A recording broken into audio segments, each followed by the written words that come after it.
बहुपद की घात। अब बहुपद की घात का हमें कैसे पता चलेगा? अभी देखो, जो हमारा बहुपद होता है बच्चों, उसमें जो चर राशि होती है ना, सपोज करो मेरे पास एक बहुपद है, f(x) बराबर 2x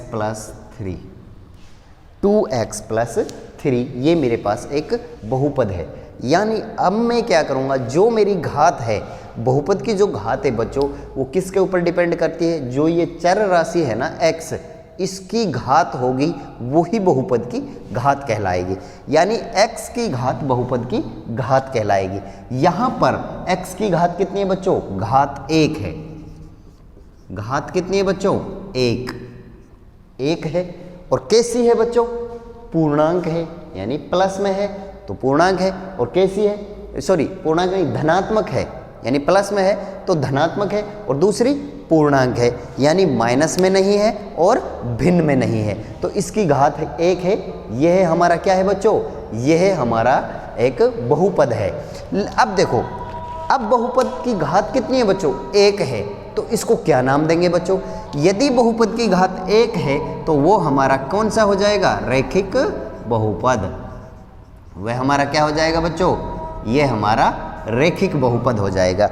अब देखो, यहाँ से निकल के एक बात आती है कि यदि मेरे बहुपद की घात 1 है तो वह कैसा बहुपद हो जाएगा? रैखिक बहुपद हो जाएगा। यानी बहुपद का जो नाम है, बहुपद जो डिपेंड करता है, बहुपद का जो नाम है वो किसके ऊपर डिपेंड करता है बच्चों? घात के ऊपर डिपेंड करता है। यानी जो बहुपद की घात है उसके ऊपर उसका नाम डिपेंड करता है। अब मान लो मेरे पास एक दूसरा बहुपद है, सपोज करो मेरे पास एक दूसरा बहुपद है, मैं उसको नाम दे देता हूँ बच्चों 2x² प्लस 3x प्लस 5।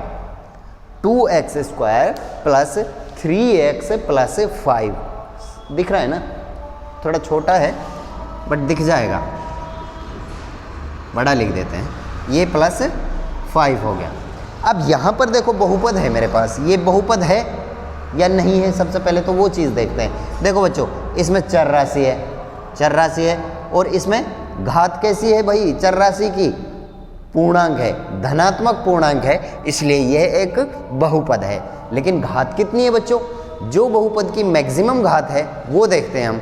यहाँ पर जो x है, एक x ये है बच्चों 3x वाला, इसकी घात कितनी है बच्चों? 1 है। लेकिन एक और x है हमारे पास, x² है, तो यहाँ पर घात कितनी है बच्चों? 2। यानी हम क्या देखेंगे कि जो चर राशि की मैक्सिमम घात है उसको देखते हैं, जो सबसे बड़ी घात है x की उसको देखते हैं। तो यहाँ पर घात क्या हो गई बच्चों? घात हो गई हमारी 2। और कैसी हो गई? धनात्मक पूर्णांक होगी, यानी ये मेरा बहुपद है। और यहाँ पर भी कितनी है? 1 है, तो ये मेरा क्या है बच्चों? बहुपद है। लेकिन घात कितनी है? 2, इसलिए इस बहुपद को क्या नाम दे देंगे बच्चों? द्विघातीय बहुपद। क्या नाम दे देंगे बच्चों? द्विघातीय बहुपद। तो ये हो गए मेरा द्विघातीय बहुपद। अब नंबर 3 पे देखते हैं, एक तीसरा बहुपद हम लेते हैं बच्चों। एक तीसरा बहुपद हमने लिया, यानी f(x) = 3x³ plus 4x² plus x plus 5। ये मेरे पास एक बहुपद है। अब सबसे पहले तो ये देखते हैं कि ये बहुपद है या नहीं है। अब देखो, यहाँ पर चर राशि है और चर राशि की घात कैसे हैं? प्लस पूर्णांक है, धनात्मक पूर्णांक है, और यहाँ भी धनात्मक पूर्णांक है, तो ये हमारा एक बहुपद है। लेकिन मैक्सिमम घात कितनी है बच्चों? अधिकतम घात कितनी है यहाँ पर? अधिकतम घात बराबर कितनी बच्चों? 3। इसलिए इसको क्या नाम दे देंगे?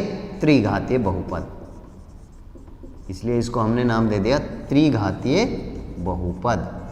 तो देखो बच्चों, घात के ऊपर बहुपद का हम नाम डिफाइन कर रहे हैं। तो ये मेरा एक घात रैखिक बहुपद था जिसकी 1 घात थी। ये द्विघातीय बहुपद है जिसकी चर राशि की 2 घात थी। ये त्रिघातीय बहुपद है जिसकी 3 घात है। चर राशि की जो घात है वो कितनी है? 3 है। तो ये हमने बहुपद की घात के बारे में पढ़ लिया। अब देखो बच्चों, यदि 4 घात आएगी तो चतुर्थ घातीय बहुपद हो जाएगा, इसलिए n घातीय बहुपद भी हमारा होता है। तो जो n घातीय बहुपद है उससे हम सभी को निकाल सकते हैं। तो हम n घातीय बहुपद का क्या देख लेते हैं? मानक रूप देख लेते हैं। n घातीय बहुपद का मानक रूप,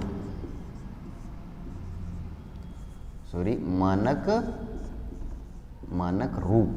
अब देखो बहुपद को हम किससे लिखते हैं, fx से, इसलिए हमने किसको इससे लिख दिया, fx बराबर। अब देखो यहाँ पर सबसे पहले क्या आ रहा है बच्चों, a, यानी हम ये बोल दें कि यहाँ पर हमारा एक वास्तविक संख्या आ रही है, तो वास्तविक संख्या को हम किससे लिख रहे हैं, a से लिख रहे हैं, b से भी लिखते हैं, c से भी लिखते हैं, तो हम यहाँ पर a से लिखेंगे। तो a और कितने घात वाला है, n घात वाला है, इसलिए ये n। उसके बाद क्या आ रहा है बच्चों, x आ रहा है, x आ रहा है, x आ रहा है, तो यहाँ पर x। अब ये एक घातीय बहुपद था इसलिए x की घात 1 है, ये 2 घातीय बहुपद था इसलिए 2 की घात, x की घात कितनी है बच्चों, 2 है। ये n घातीय बहुपद है इसलिए x की घात कितनी हो जाएगी बच्चों, n प्लस, सब में प्लस है, प्लस प्लस प्लस, ठीक है। उसके बाद देखो अब फिर यहाँ पर देखो बच्चों क्या आ रहा है, एक वास्तविक संख्या आ रही है, तो क्या करेंगे, अगला हमारा जो है वो a हो जाएगा। अब x है तो x हो गई बच्चों, लेकिन यहाँ पर तो x की घात 3 है और यहाँ पर x की घात कितनी है बच्चों, 2, यानी एक घट रही है।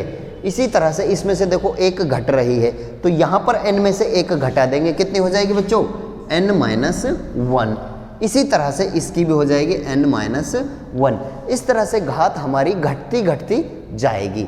तो लास्ट में हमारे पास क्या बच जाएगा बच्चों, जब घटती हुई जाएगी तो लास्ट में क्या बच जाएगा, a0 और x की पावर 0, यानी x की पावर 0 की वैल्यू क्या होती है बच्चों, 1 होती है।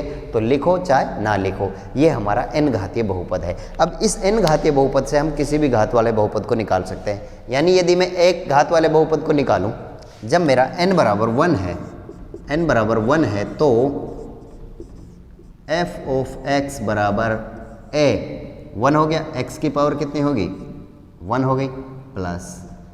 अब यहाँ पर n कितना है, 1, और 1 में से 1 गया तो क्या बच गया बच्चों, 0, तो a0, और यहाँ पर भी क्या बच गया, a0, यानी a0 की वैल्यू क्या हो जाएगी, 1। तो इसको हम ऐसे लिख सकते हैं बच्चों, ax प्लस a0 को चाहे b लिख दो चाहे a लिख दो, कुछ भी लिख दो, a0 ही लिख दो। इसलिए तो ये हमारा रैखिक जो बहुपद है, ये जो रैखिक बहुपद है, ये इसका व्यापक रूप हो गया, यानी इसका मानक रूप हो गया।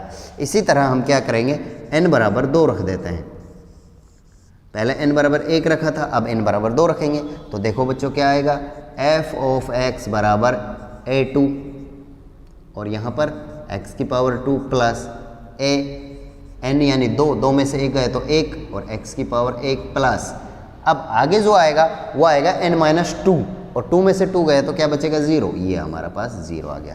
तो ये हमारा द्विघातीय बहुपद का मानक रूप आ गया। इसी तरह से घटते घटते 3 घात का, 4 घात का, 5 घात का, किसी भी घात का बहुपद का मानक रूप हम निकाल सकते हैं। तो हम जो कॉमनली जो यूज़ ले रहे थे वो हमारा क्या था, एक घातीय बहुपद का जो मानक रूप था वो था हमारा ax प्लस b, ये था। और जो ये दूसरा है, ये जो द्विघातीय बहुपद का है, इसका क्या था बच्चों, fx बराबर ax square plus bx plus c, यानी हमने जो वास्तविक संख्याएं हैं वो हमने चेंज कर दी हैं। यहाँ पर तो a0, a1, a0, a2 आ रहा था, तो कोई दिक्कत नहीं है, क्योंकि वास्तविक संख्या तो वास्तविक संख्या होती है। a का मान मान लो 2 है